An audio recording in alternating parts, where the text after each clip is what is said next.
Bonjour à tous et bienvenue sur la chaîne des hypersensibles spirituels. Aujourd'hui, nous allons aborder un sujet d'une importance majeure. Comment les portails organiques arrivent à empêcher les hypersensibles spirituels de manifester la mission de leur âme. Si vous êtes nouveau sur ma chaîne et que la notion ne vous est pas connue, on appelle des portails organiques les êtres profondément négatifs et manipulateurs qui se nourrissent de l'énergie des autres en les empêchant d'atteindre le bonheur, l'équilibre intérieur et l'accomplissement personnel. Ce sont des êtres humains qu'on croise tous les jours ou qu'on peut avoir tout près de nous, dans notre famille même.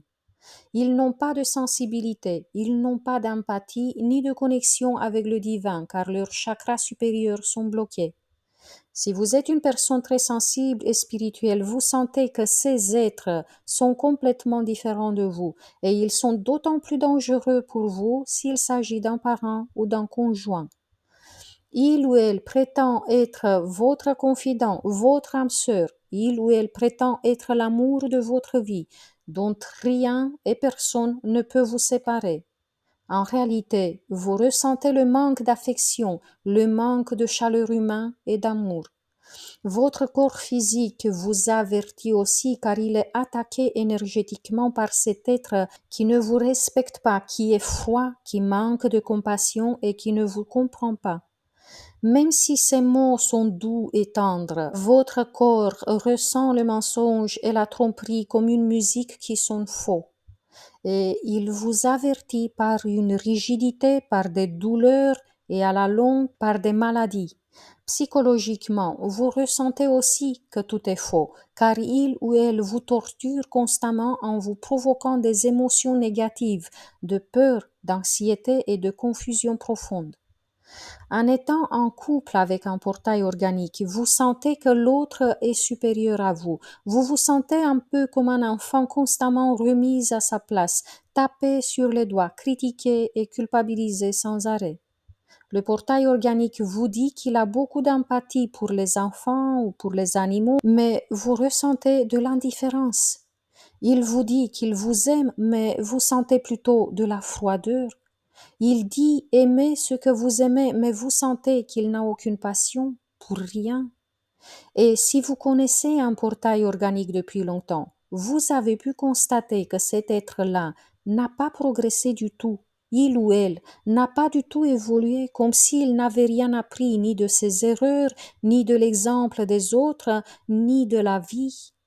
Il a l'air supérieur et dominateur, mais en réalité, vous avez découvert avec stupéfaction peut-être que dans certaines situations de la vie, il semble avoir la mentalité d'un enfant.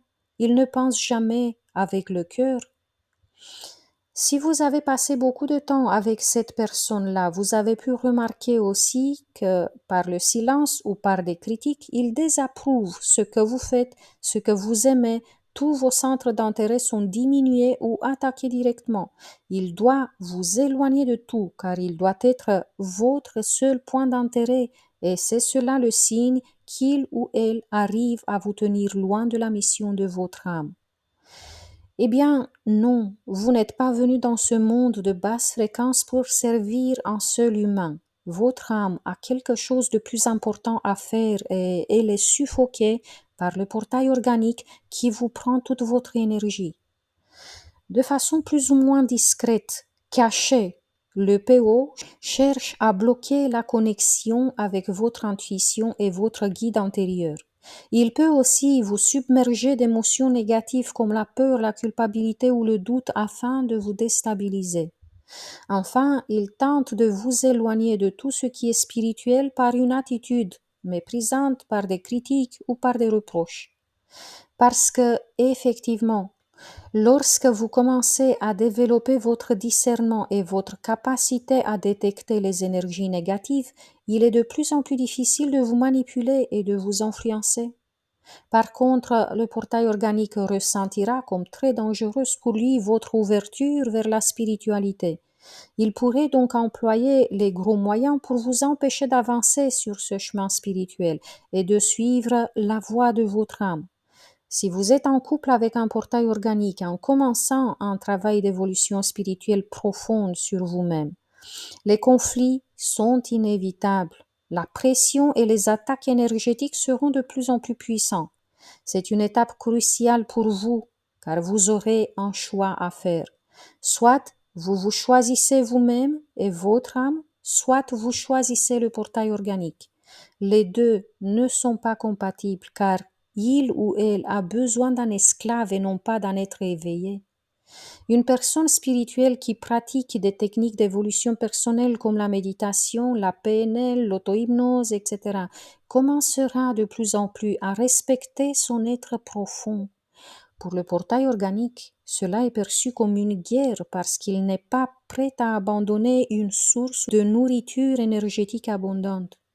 Si vous parlez à un portail organique de votre accomplissement en tant que personne et du fait que vous commencez à vous épanouir et à vous respecter, vous allez sentir pleinement son malaise. En d'autres termes, pour le portail organique, il est extrêmement frustrant de rester près d'un hypersensible qui devient de plus en plus spirituel. Il va lui faire donc de plus en plus mal pour le ramener dans des vibrations de basse fréquence. Et il va falloir déployer une force énorme pour réussir à rester fidèle à son âme. Lorsque le HS spirituel choisit la voie de son âme, il se sentira de plus en plus en harmonie avec lui-même et de plus en plus en disharmonie avec cet être manipulateur qui va tenter évidemment par tous les moyens de le déstabiliser. Lorsque l'hypersensible spirituel choisit la mission de son âme, les lourdeurs énergétiques, les pensées obsessionnelles négatives, les problèmes de santé inexpliqués ou le sentiment de vide intérieur commencent à s'atténuer progressivement. En revanche, s'il choisit le portail organique, il y a le risque que les maux physiques deviennent des maladies et le mal-être psychologique de plus en plus prononcé. Le niveau le plus dangereux pour un hypersensible spirituel qui ne suit pas la voie de son âme est celui où, suffoqué par un portail organique, il commence à penser à sa mort ou au suicide. Les hypersensibles spirituels doivent être très vigilants à ces signaux-là. Si vous êtes des personnes spirituelles, eh bien, les portails organiques représentent effectivement une puissante menace pour vous, car ils cherchent à vous détourner de votre véritable nature en vous empêchant de manifester la mission de votre âme. Si vous êtes en couple avec une personne qui vous ridiculise ou qui vous déstabilise par des critiques ou par un silence désapprobateur lorsque vous parlez de votre évolution spirituelle, il est bon pour vous de ne plus vous confier. Faites votre travail en silence. Centrez-vous sur vous-même le plus possible. Évitez de rentrer dans les conflits que le portail organique provoque constamment et tentez peut-être de vous éloigner le plus possible de lui car la distance dans le plan physique peut être salvatrice pour vous. Vous pouvez partager en commentaire votre expérience auprès des portails organiques avec qui vous avez été en couple, car ça peut aider les hypersensibles qui n'ont pas encore surmonté cette épreuve difficile et qui ont sans doute besoin d'encouragement et de soutien. Vous savez que le travail sur vous-même déclenche des orages dans un couple avec un portail organique, mais votre âme est plus puissante que vous ne le pensez.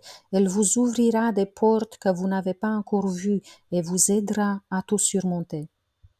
Pour récupérer votre pouvoir et l'énergie qu'un tel être malveillant vous a volé, et pour vous décontaminer de son énergie négative, vous avez sur ma boutique en ligne une séance thérapeutique qui va vous apporter la libération et le soulagement. Elle s'appelle Éliminer les énergies maléfiques des PN. Je vous laisserai le lien dans la barre d'infos. C'était Claudia Stéphane, hypnopraticienne spécialisée dans la thérapie pour les hypersensibles et les surdoués. Merci d'avoir partagé ce moment avec moi. Merci pour vos likes, pour vos abonnements et pour vos commentaires. Jusqu'à la prochaine fois, je vous embrasse tous très fort. Prenez bien soin de vous.